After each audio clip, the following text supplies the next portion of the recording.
jar here holds sticky notes from when I was even in Michigan, when I first started, and I still keep them. When I look back, I'm like, my God, you have delivered. You have shown yourself, and I thank you.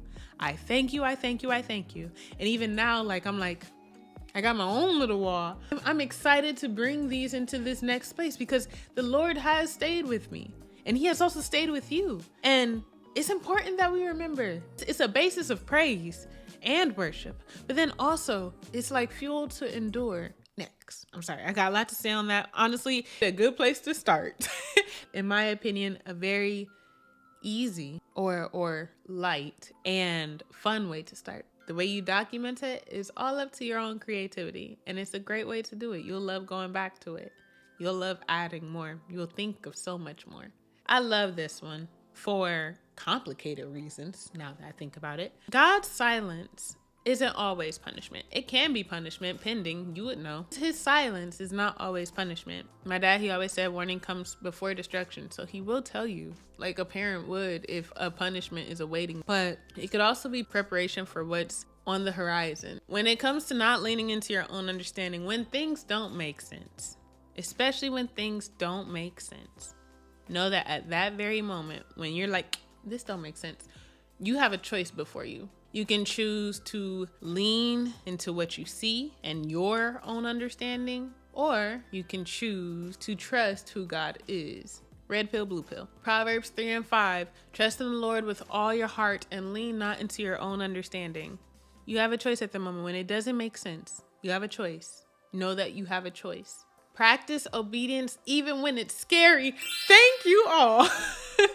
Thank you all for watching the first episode released from S.O.U.L. Thank you for your feedback. Thank you for your prayers. Thank you for your testimony. Thank you. I really do pray that it did what it was supposed to do for you, and only the Lord knows what it was supposed to do for you. I don't know. The Holy Spirit knows.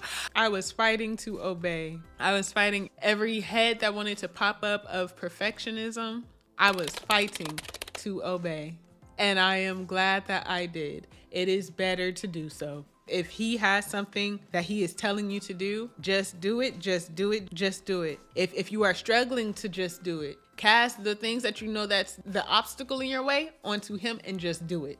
Choose to just do it. But take the steps that God is calling you to do it, to do it, to do it. Even if it makes you nervous, even if it makes you scared, trust deepens with action. It deepens. It's like a tree. It gets deeper and it grows stronger with action.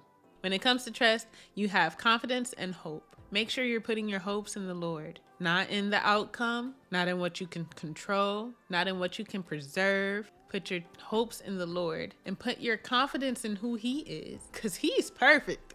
He don't falter. He don't flake. He is faithful. Put your confidence in him. In case you didn't know, obedience is how we release control. One faithful step at a time. Obey, as my dad would say. And then lastly, but not leastly, when you surround yourself with truth speakers, I feel like these things have to work kind of hand in hand when we were talking about meditating on his word, because you have to be able to discern that it is from the truth. You need to be able to identify it. That's the truth, because it's his word. Why? Because I know this, because I've meditated on his word. And I thank you, dear truthful friend, for bringing it back to my remembrance.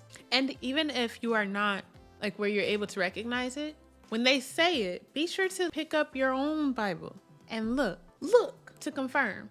Otherwise, if you try to stand on that, you are standing on sinking sand. His word you could stand on through and through everything. You can stand on it. So let godly and wise people speak into your life. Vet.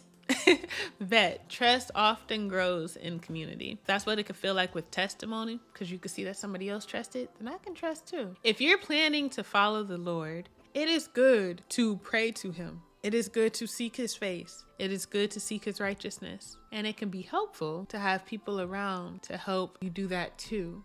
I encourage you to trust in the Lord. I encourage you to cast your cares upon him. I encourage you to meditate on his word. I encourage you to remember what he has done. I encourage you to acknowledge him in everything, every single thing. Lord, you are good. Lord, you are faithful. Lord, you are my God.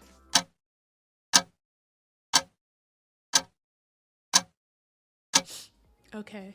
Well, with all that being said, welcome to Sisters and Sons of Unconditional Love, where here the goal is to encourage you in your walk with Christ and to live a godly lifestyle. I pray that you grow in trust in the Lord. Practice it. Practice it, practice it, practice it. But yes, I hope you guys have a great day, a very blessed and wonderful day. And again, I love you with the love of Christ.